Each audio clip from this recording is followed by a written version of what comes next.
प्रश्न संख्या 16, क्या 2352 एक पूर्ण वर्ग संख्या है? यदि नहीं तो 2352 का सबसे छोटा गुणज प्राप्त कीजिए जो कि पूर्ण वर्ग संख्या हो तथा नई संख्या का वर्गमूल ज्ञात कीजिए। तो देखिए प्रश्न संख्या 16 में दिया हुआ है 2352। तो सबसे पहले इसका लघुत्तम निकालेंगे। तो देखिए पहले 2 से जाएगा, 2 एकम 2, 2 एकम 2, 2 सत्ते 14 और हाँ 2 छके 12, 1176 हो जाएगा। फिर 2 जाएगा, 2 पचे 10, 1 बचेगा, 2 अठी 16 और फिर 1 बचेगा, 2 अठी 16। फिर 2 से जाएगा, 2 दूना 4, 2 नौ 18, 2 चौके 8। फिर 2 से लगाएंगे, 2 एकम 2, 2 चौके 8, 2 सत्ते 14। अब देखिए 2 से नहीं जाएगा, अब जाएगा 3 से, 3 चौके 12, 2 बचेगा, 3 नंबर 27। अब जाएगा 7 से, 7 7 49। देखिए अब जो है नहीं लेगा, तो यहाँ लिखेंगे 2352 बराबर 2 गुने 2 गुने 2 गुने 2 गुने 4 बार 2 हो गया। अब एक बार है 3, उसके बाद 7 है 2 बार, 7 गुने 7। ठीक है, अब इसको जोड़ा लगा देंगे। देखिए इसको 2 का घात 2 लिखेंगे, 2 का घात 2, इसको भी लिखेंगे 2 का घात 2 और एक 3 अकेले हैं। उसके बाद 7 का घात 2 लिखेंगे। ठीक है, जोड़ा लग गया। देखिए ठीक है, अब यहाँ पर देखिए, अब ये तो पूर्ण वर्ग नहीं है। जो 2352 संख्या दिया हुआ था ये पूर्ण वर्ग नहीं है, क्योंकि इसमें एक 3 का कमी है। इसमें घात होता 3 को एक बार और गुना कर दें इस संख्या में, यानी इसमें 3 से और गुना करते तो हमारा पूर्ण वर्ग बन जाता, लेकिन इसमें एक 3 का कमी है ना। तो लिखेंगे, प्रश्न पूछा था सबसे पहले कि क्या ये पूर्ण वर्ग है या नहीं, तो लिखेंगे इसलिए नहीं, 2352 एक पूर्ण वर्ग नहीं है। ठीक है, नहीं है। अब देखिए इसको पूर्ण वर्ग बनाने के लिए क्या करेंगे, तो लिखेंगे पूर्ण वर्ग बनाने के लिए 2352 को पूर्ण वर्ग बनाने के लिए इसमें देखिए यहाँ 2 का घात 2 था, 2 का घात 2, लेकिन 3 यहाँ पर अकेले था, यानी एक और 3 से हम इसमें गुना कर देंगे तो ये पूर्ण वर्ग बन जाएगा। तो कितना से गुना करना होगा, और 7 का घात 2 है, यानी इसमें इसका मतलब है कि इसमें एक 3 और घट रहा है, तो 3 से हमें गुना करना होगा, और 3 से गुना करेंगे तो 3 का घात 2 हो जाएगा। तो लिखेंगे इसमें 3 से गुना करना होगा। तो देखिए गुना करते हैं, 2352 गुना 3, 3 दूना 6 हो जाएगा, 3 पचे 15 का 5, हाथ में 1 हो जाएगा, 3 तिरिके 9, 1 10 और 3 दूनो 6 1 7, 7056 हो जाएगा। अब इसका क्या करेंगे, इसका निकालेंगे स्क्वायर रूट, इसका वर्गमूल निकालेंगे। तो लिखते हैं स्क्वायर रूट 7056 बराबर स्क्वायर रूट। तो देखिए यहाँ पर क्या था, 2 स्क्वायर और 3 और 7, यहाँ 3 से गुना किए थे 3 स्क्वायर हो जाएगा, तो इसी को यहाँ लिख देंगे 2 का घात 2, 2 का घात 2, 3 को गुना किए 3 का घात 2 हो जाएगा और 7 का घात 2 हो जाएगा। अब देखिए 2 का घात 2 है, इसको बाहर निकालेंगे, 2 बचेगा, स्क्वायर से यहाँ स्क्वायर रूट कट जाएगा तो 2 बचेगा, इसमें भी 2 बचेगा और इसमें 3 बचेगा और इसमें 7 बचेगा।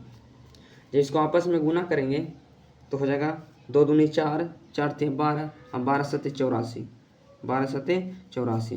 तो अब देखेंगे, हम आंसर देखेंगे, जो हमारा आंसर आया, 2 आंसर इसमें आया, तो लिखेंगे आता पहला आंसर क्या था, पहला हमारा आंसर था 7056 और दूसरा आंसर क्या है, दूसरा आंसर है 84, दूसरा आंसर क्या है 84। ये हमारा आंसर हो गया। तो इस प्रकार से प्रश्न संख्या 16 को हल करेंगे। एक बार फिर से आप देख लीजिए। सबसे पहले इसका लघुत्तम निकालेंगे, लघुत्तम निकालने के बाद ये देखना है कि ये पूर्ण वर्ग है कि नहीं। अब नहीं है तो कितना संख्या से उसमें गुना करना पड़ेगा, उसको गुना करेंगे, उसके बाद स्क्वायर रूट निकालेंगे और हमारा आंसर आ जाएगा। और ये हमारा 2 आंसर आया है।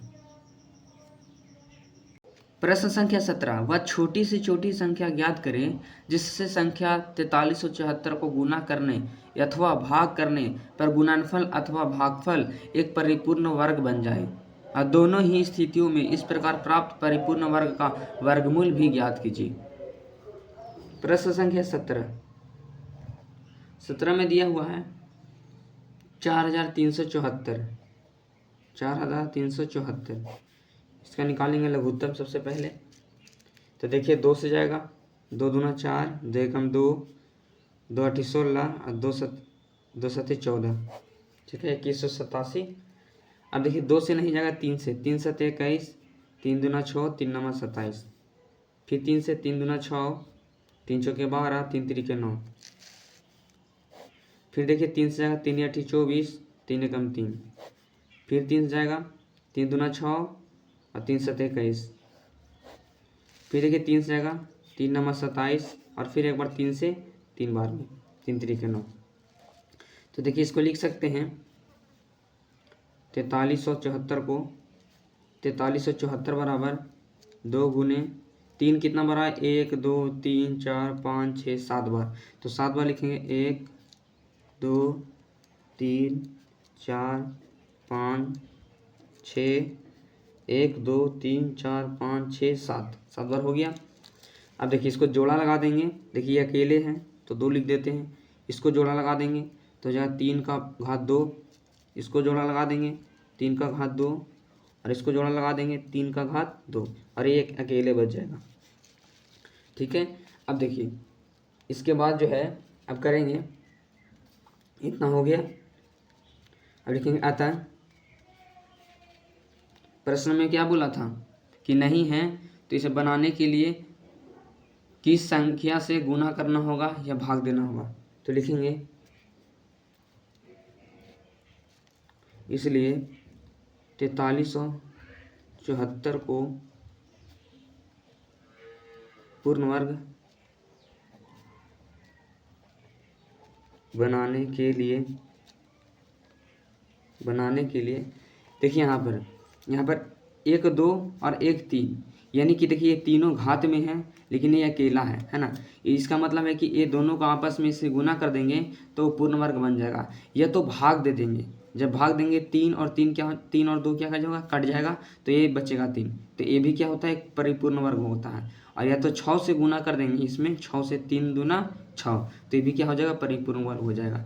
तो लिखेंगे 4374 को पूर्ण वर्ग बनाने के लिए 2 गुना 3 बराबर 6 से गुना या भाग करना होगा, या गुना या तो भाग कर देंगे तो परिपूर्ण वर्ग बन जाएगा। तो सबसे पहले गुना करते हैं, तो लिखेंगे इसलिए 4374 गुना 6, 6 चौके 24 के 4 हाथ में 2, 6 सत्ते 42 और 2 44, 44 का 4 हाथ में 4, 6 तिया 18, 18 4 22 का 2 हाथ में 2, 6 चौको 24 और 2 26, आ गया 26,244। अब जब इतना आ गया तो इसका निकालेंगे वर्गमूल। तो लिखेंगे स्क्वायर रूट 26,244 बराबर स्क्वायर रूट। अब देखिए इसमें हम 6 से गुना किए हैं तो इसका भी घात लग जाएगा, ये दोनों का भी 3 दूना 6 से गुना किए हैं तो 2 भी आया था, उसमें 3 भी आया था तो घात लग जाएगा। तो इसी को लिख देंगे 2 का घात 2, 3 का घात 2, 3 का घात 2, 3 का घात 2 और एक बार और 3 का घात 2, ठीक है, इतना लिखेंगे। अब इसको बाहर निकाल लेते हैं, देखिए 2 बाहर आ जाएगा, यहाँ से 3 बाहर आ जाएगा, यहाँ से भी 3 और यहाँ से भी 3, और देखिए यहाँ से भी एक 3 बाहर आ जाएगा। इसको गुना करेंगे 2 तिया 6, ठीक है, जब इसको गुना करेंगे 2 तिया 6, 6 तिया 18, 18 तिया 54 और 54 तिया हो जाएगा, 54 तिया 162, 54 तिया हो जाएगा 162, तो हो जाएगा हमारा आंसर 162। ये तो गुना करने से हो गया। इसके बाद देखिए भाग करने से, इसमें अब भाग देंगे, इसलिए 4374 भागा 6। तो देखिए 6 सत्ते 42 होता है, तो 7 बार लगेगा, 42 तो 1 बचेगा तो 17 हो गया, 6 दूना 12 हो जाएगा। अब 12 तो 5 बचेगा यहाँ पे 5, और यहाँ 5 बचा, यहाँ 4, और 6 नंबर 54, 729 हो गया, ठीक है ना। तो अब इसका स्क्वायर रूट निकालेंगे, 729 बराबर स्क्वायर रूट, देखिए यहाँ पर 6 से भागा लगाएं, 6 से भागा लगाएं तो देखिए 3 दूना 6 ये हो गया, तो 6 से भागा लगाएं तो 1 कट जाएगा, तो बचेगा 3 का घात 2 गुना 3 का घात 2 गुना 3 का घात 2। तो यहाँ लिखेंगे 3 का घात 2, 3 का घात 2 और 3 का घात 2, ठीक है ना। अब देखिए इसको आप पहले बाहर निकालते हैं स्क्वायर रूट से, तो हो जाएगा 3 गुना 3 गुना 3। अब गुना करेंगे तो हो जाएगा 3 तिरिके 9, 9 तिया 27, 3 तिरिके 9, 9 तिया 27, तो हमारा आंसर हो जाएगा 27। इसमें 3 आंसर आया, तो लिखेंगे अतः पहला आंसर क्या था, पहला था 6 से गुना करना या तो भाग करना है। पहला आंसर क्या था, देखिए 6 से गुना करना है या तो भाग करना है, 6 से गुना करना या तो भाग करना है, तो 6 लिख दिए। दूसरा आंसर क्या था, दूसरा आंसर था 162, दूसरा आंसर था 162।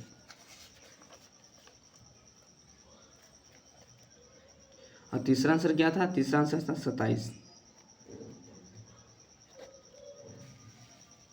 पहला आंसर 6, दूसरा आंसर 162 और तीसरा आंसर हो गया 27।